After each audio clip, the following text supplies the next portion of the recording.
তিনি ছিলেন মধ্যম আকৃতির, তিনি না লম্বা, তিনি না খাটো, তিনি ছিলেন মাঝারি আকৃতির। তার চুলগুলো ছিল ঘাড় পর্যন্ত প্রলম্বিত।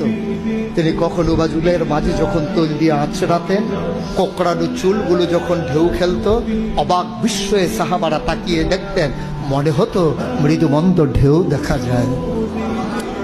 তার কপালটা ছিল চওড়া, কপালটা ছিল শুভ্র সাদা, তার চোখের ধনুকের মতো বাঁকা ছিল তার চোখের ভ্রু, আর চোখের পাতাগুলো ছিল গোলাপি রঙের, গোলাপ ফুটন্ত গোলাপের এক একটা গোলাপের পাপড়ির মতো।